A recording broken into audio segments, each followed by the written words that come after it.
Assalamualaikum warahmatullahi wabarakatuh. Alhamdulillah, anak-anak solidah solihah, kita belajar kembali pendidikan agama Islam dan budi pekerti di kelas 1 Ibu Sina. Sebelum pelajaran dimulai, kita berdoa terlebih dahulu ya. A'udzu billahi minasyaitonir rajim. Bismillahirrahmanirrahim. Rabbi zidni ilma warzuqni fahma. Ya Allah, tambahkanlah aku ilmu dan berilah aku karunia untuk dapat memahaminya. Semoga dengan berdoa tadi Allah memberikan kita kemudahan dan juga kefahaman. Amin, Allahumma amin. Anak-anak soleh dan solehah, hari ini kita akan belajar memahami kisah keteladanan Nabi Hud alaihissalam.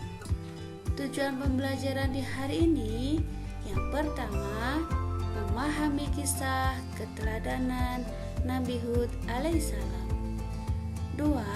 Mengetahui keteladanan Nabi Hud alaihissalam dalam kehidupan sehari-hari. 3. Menceritakan kisah keteladanan Nabi Hud alaihissalam. Nabi Hud alaihissalam. Anak-anak solidah solihah, sebelumnya kalian tentunya sudah tahu siapa sih Nabi Hud itu?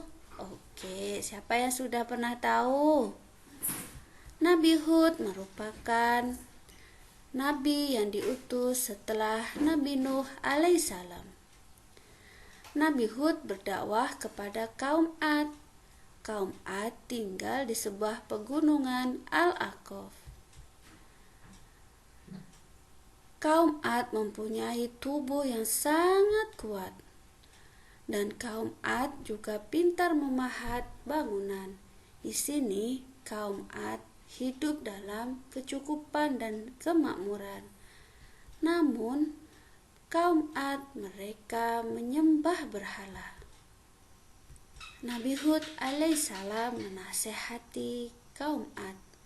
Meskipun kaum Ad membangkang, namun Nabi Hud terus menasehatinya dengan tutur kata yang lemah lembut dan juga sangat sopan. Allah memberikan azab kepada kaum Ad yang tidak menghiraukan ajakan Nabi Hud. Allah mendatangkan azab yang berupa kemarau panjang, awan hitam, dan juga angin topan. Anak-anak soleh dan solihah, mari kita simak video tentang kisah Nabi Hud alaihissalam.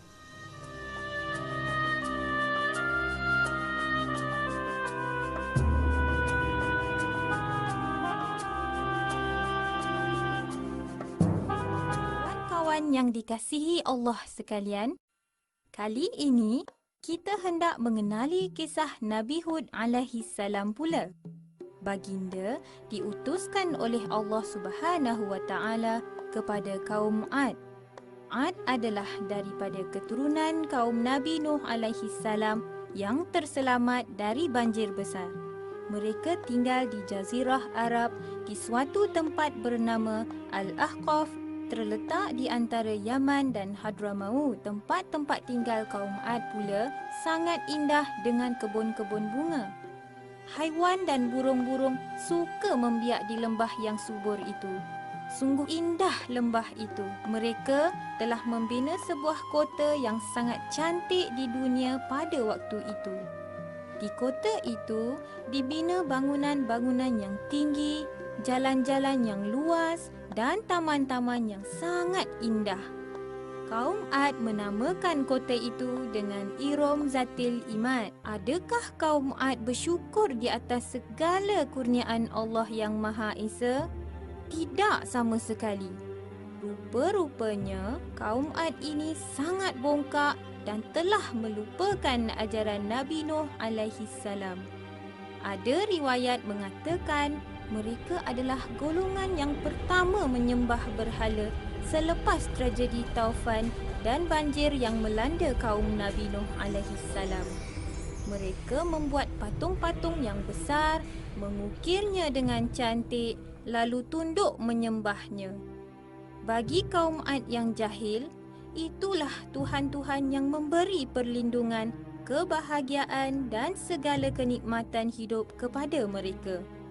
Oleh sebab terlalu banyak perkara mungkar yang berlaku di dalam golongan kaum Ad, maka Allah mengutuskan Nabi Hud alaihi salam untuk mengajak kaum Ad kembali mentauhidkan Allah Subhanahu wa taala. Nabi Hud alaihi salam berasal dari kalangan kaum Ad itu sendiri. Keluarga Nabi Hud alaihi salam sangat terkenal dan berpengaruh.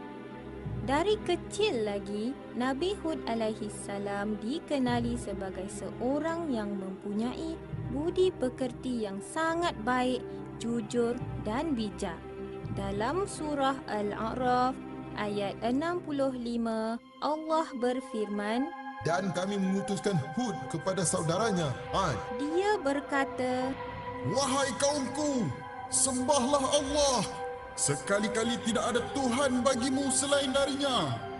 Maka mengapa kamu tidak bertakwa kepadanya? Nabi Hud alaihi salam memulakan dakwahnya dengan menarik perhatian kaumnya kepada tanda-tanda kebesaran Allah.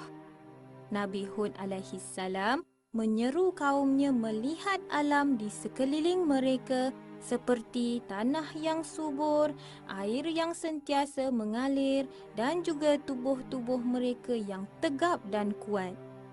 Baginda juga menegaskan kepada mereka bahawa Allah yang menciptakan mereka dan mengurniakan kepada mereka dengan segala kenikmatan hidup yang sedang mereka kecapi. Kawan-kawan sekalian, adakah kaum Ad mendengar segala kebenaran yang dibawa oleh Nabi Hud alaihi salam itu? Tidak. Malah mereka membantah segala nasihat dan ajakan Nabi Hud alaihi salam.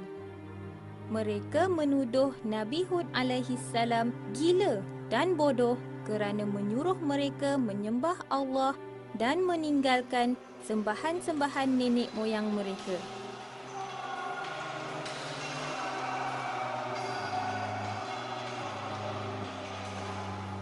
Mereka berkata, apakah kamu datang kepada kami agar kami hanya menyembah Allah sahaja dan meninggalkan apa yang disembah oleh datuk nenek kami?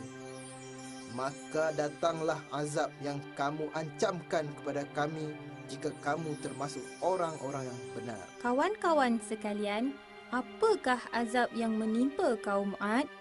Azab yang menimpa kaum Ad mempunyai dua tahap.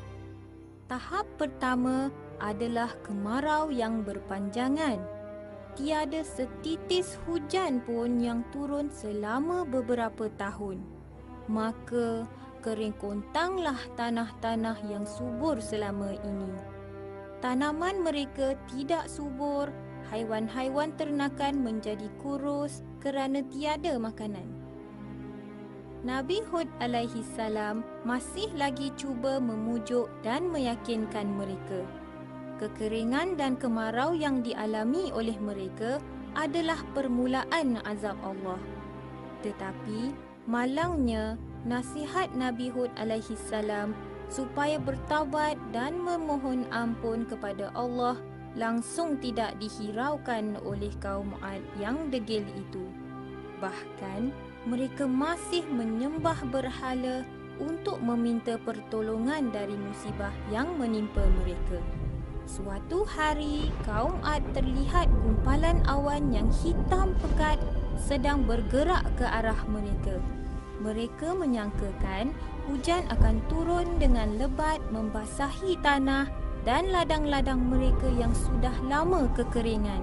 Firman Allah Subhanahu wa taala di dalam surah Al-Ahqaf ayat 24.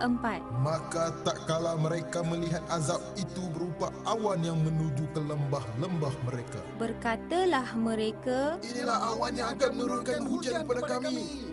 Bahkan inilah azab yang kamu minta supaya datang dengan segera, iaitu angin yang mengandungi azab yang pedih. sedang mereka asyik bergembira, tiba-tiba menderu ke arah mereka angin taufan yang dahsyat dengan bunyi gemuruh yang kuat, menerbangkan pokok dari akarnya, merosakkan bangunan-bangunan dari dasarnya dan melemparkan jauh semua binatang-binatang ternakan. Keadaan kaum Ad menjadi kelam kabut tanpa tempat berlindung.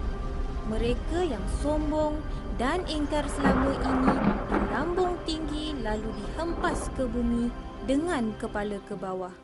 Subhanallah, kepala mereka hancur sama sekali.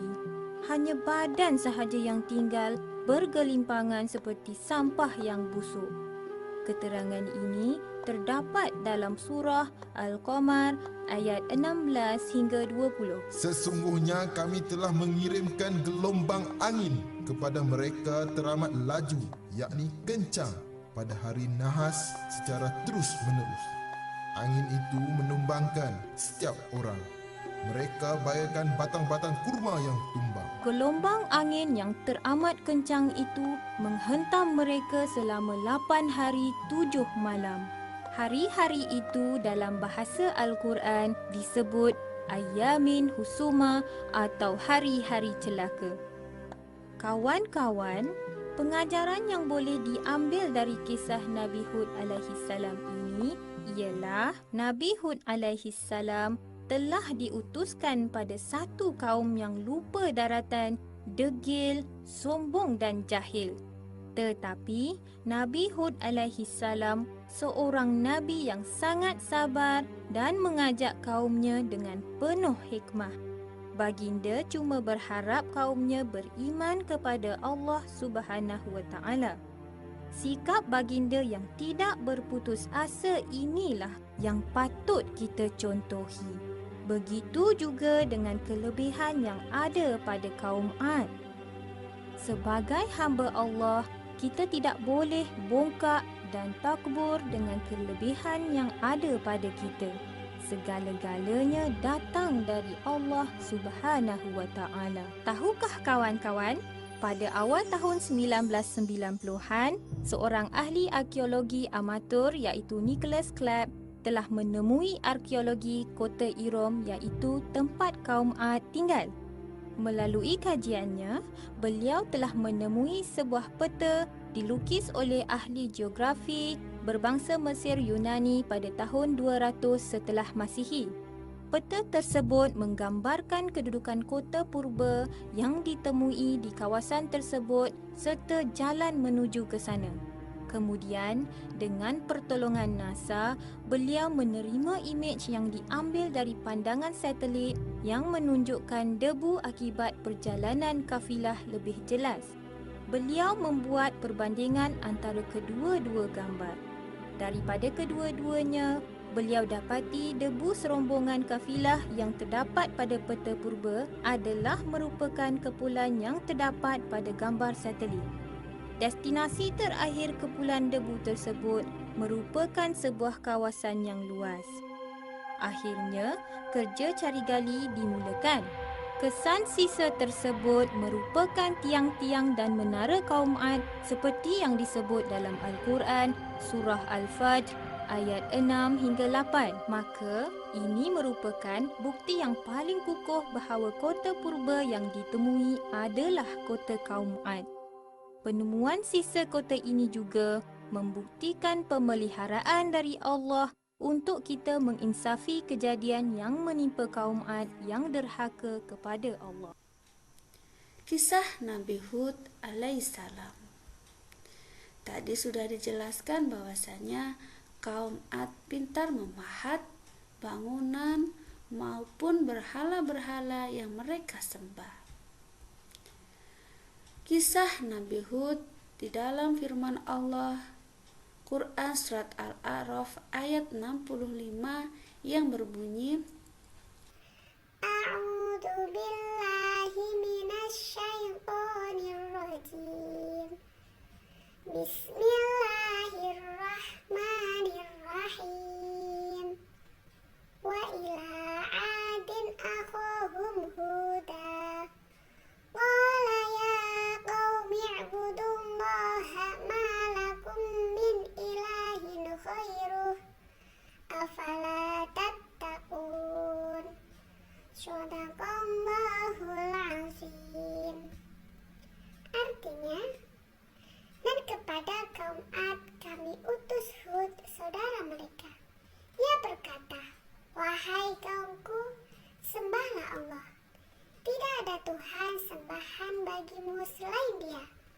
Maka mengapa kamu tidak bertakwa?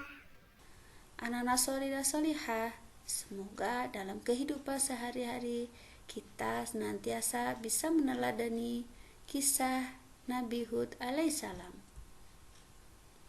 Kira-kira bagaimana ya cara kita meneladani kisah Nabi Hud alaihissalam dalam kehidupan sehari-hari?